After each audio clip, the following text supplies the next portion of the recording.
The 10-year man stood next to the time clock and wouldn't punch in. He told a reporter he was afraid that if he clocked on, the hours wouldn't pay, because the company he'd given a decade of his life to had stopped existing that morning. It was a Saturday. There had been no warning. Wall Street didn't see it coming. The analysts who covered the stock said afterward there'd been no sign the company was even tottering. And the men in the orange and white trucks running the spine of Interstate 95, the ones who called the place family and weren't being sentimental when they said it, they didn't see it either. 67 years, gone between one shift and the next. The strange part isn't that a trucking company died. Trucking companies die all the time. The margins are thin, the debt is heavy, and one bad year can end you. The strange part is that the people who built this one are still convinced, decades later, that it didn't simply die, that it was killed, and they'll tell you they know who did it, and how, and this is the part that turns grief into something colder. They'll tell you the exact spot on the calendar where it could have been stopped. To understand why they believe that, you have to go back to where the orange trucks came from, and they didn't come from a trucker. In 1932, in the tiny town of Preston, Maryland, a wholesaler called Albert W. Sisk and Sons had a problem that had nothing to do with trucks. They sold canned goods, and they couldn't get the railroads to move their small shipments. The railroads wanted full cars of freight on predictable routes. What Sisk had were little, irregular loads, the awkward stuff that didn't fill a boxcar and wasn't worth a railroad's time. One of the company's own accountants, a man named A.T. Blades, suggested something almost insulting in its simplicity. Stop begging the railroads, haul it yourself. He borrowed $500 from his employer, and in August of 1932 he incorporated Preston Trucking to carry exactly the freight the railroads looked down on. The small, the irregular, the less than a full load. The entire company existed to pick the scraps off the railroad's table. It grew slowly. As late as 1936, the company's annual revenue still hadn't cracked 6 figures. And this is where its single most famous fact gets remembered wrong. The story you'll hear, repeated even by a local historical society, is that Preston started with a fleet of 151 trucks. It didn't. A company that couldn't clear $100,000 in revenue was not running 151 trucks. What actually happened, around 1936, is that someone went out and counted everything the company owned that rolled or carried, every truck, every trailer, every piece of equipment, and turned the total into a sales pitch. 151 pieces of equipment to serve you. It became the company's whole identity. The 151 line. They painted it on the trucks. The headquarters address became 151 Easton Boulevard. They even rigged the phone number to end in 7151. An entire brand, built out of an inventory count. It nearly didn't survive its own hometown. In 1968, the company's offices in Preston burned to the ground in a late-night fire. Preston rebuilt from the ashes and kept rolling. That became the pattern.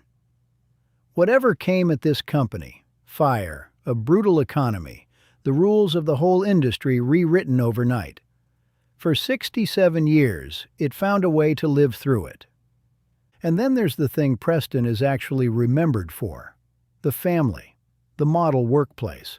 The company employees loved so completely that grown men still go quiet about it at reunions.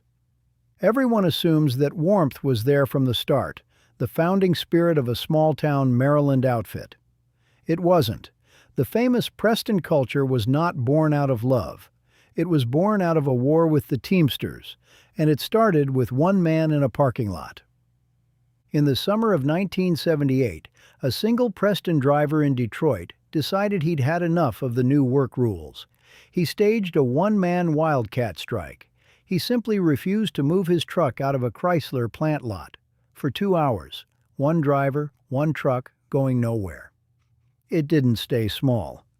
It snowballed into slowdowns and then into a 3-week company lockout that idled 2/3 of Preston's Detroit workforce. And it was happening at the worst possible moment because deregulation was coming. The rules that had sheltered trucking companies for decades were about to be torn up, and Preston was steering into that open water at war with its own drivers. So in 1979, management did something almost nobody in the industry was doing. They brought in consultants. They surveyed the workers. And they asked a question that sounds obvious now and sounded radical then. What if the person actually doing the job knows it better than the person supervising it? They rebuilt the company around that idea. Employees stopped being employees and became associates. Supervisors became coordinators. The whole machine was repointed around the belief that the man on the dock or behind the wheel was the expert, not the obstacle. The legend wasn't the founding spirit. It was a survival pivot, a company that saw a labor brawl and deregulation in the same windshield and decided the only way through was to genuinely trust the people it employed. And it worked in a way that left a paper trail.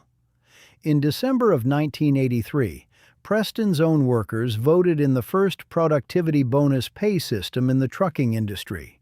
They chose to tie their own pay to how well the company ran. In 1986, the company won a U.S. Senate Productivity Award. Businessweek wrote it up. It landed in a book about the best workplaces in America. For a stretch in the 1980s, a freight company on the eastern shore of Maryland was a genuine business school case study in how to treat working people, and it was named in print as one of the best companies in the country to work for. That is the company. A canneries accounting side hustle that turned an inventory count into a brand and a labor war into a family. Now watch how it dies. Here's where the betrayal story usually begins, and here's where it usually gets the first fact backward. The picture people carry is of a healthy, beloved company raided by a corporate giant. That is not what happened. By the early 90s, Preston was bleeding. 3 straight years of losses. In November of 1992, the company admitted it would not have enough cash to keep operating past the middle of December, and that it was about to default on its loans. It was not a thriving institution. It was days from the end. Then the giant arrived. Yellow Corporation, $2.3 billion in revenue against Preston's $565 million, bought the entire company. The price for all of it was $24 million in cash, plus taking on $116 million in debt. The Maryland papers didn't write it up as a raid. They wrote it up as a rescue, a bigger company throwing a line to a drowning Eastern Shore institution everyone loved. And for a while, it looked like exactly that. Yellow stabilized the company and gave it room to breathe. So if Yellow saved it, where is the crime? That is the question the workers spent the next several years answering, and the answer they arrived at is darker than a simple takeover. They came to believe Yellow wasn't running Preston as a company at all. They believe it was running it as a laboratory. The claim, and this comes from the men who were there, not from any corporate filing, is that Yellow used Preston as a guinea pig to perfect next-day delivery through the late 90s, learning on Preston's network what it would later run on its own. That Yellow quietly skimmed Preston's best, most profitable accounts into Yellow's own book of business. And that the wage concessions Preston's workers gave up over those years added up to roughly the same $24 million Yellow had paid to buy them in the first place, meaning, in their telling, the workers bought their own company for their new owner and then weren't allowed to keep it. Those are the things the workers believe. Here is what shows up in the record. In 1998, Yellow sold the hollowed-out shell of Preston back to Preston's own managers and forgave nearly $80 million of its debt. Freed of that weight, Preston did something it hadn't managed since 1990. It turned a profit. And in the same stretch, Yellow was reaching for a different kind of company. In early 1999, it bought Jevic Transportation out of New Jersey, a carrier that competed directly with Preston across the eastern United States. The difference between the two was simple. Preston was union. Jevick was not. The Teamsters read that exactly the way it reads. Their spokesman called Preston's death a sign that management was shifting toward workers it could take more advantage of. And then, on a Saturday in late July of 1999, the lenders made a phone call. They told management they would no longer finance the company's operating losses. On July 26th, after 67 years, Preston Trucking ceased operations. The official reason given was revenue it had lost the year before to uncertainty over its labor contract. Which brings us back to the man at the time clock, afraid to punch in, because nobody at the Glen Burnie yard knew whether the hours they worked that day would ever turn into a paycheck. But the workers will tell you the date is the whole story, not the year, the date. Because what they believe, and what they have carried for more than 2 decades, is that Preston wasn't simply allowed to fail. It was allowed to fail at a specific moment, just past a specific deadline. A line on the calendar after which Yellow would have been on the hook to absorb Preston's roughly 5,500 workers, to take them onto Yellow's own payroll and fold their years of seniority into Yellow's own ranks. Let Preston die one day on the wrong side of that line, and those 5,500 careers and every year of seniority attached to them didn't transfer anywhere. They simply ceased to exist. That is the thing they can't forgive. Not that the company died. That it was let die on the side of the calendar where the people cost nothing. You can still find them. The Preston Historical Society keeps a display of the memorabilia, and the old associates still gather for reunions, men who counted the orange and white trucks the way other people count family photographs. One of them, an accountant who gave Preston 33 years, put the whole thing into a single sentence.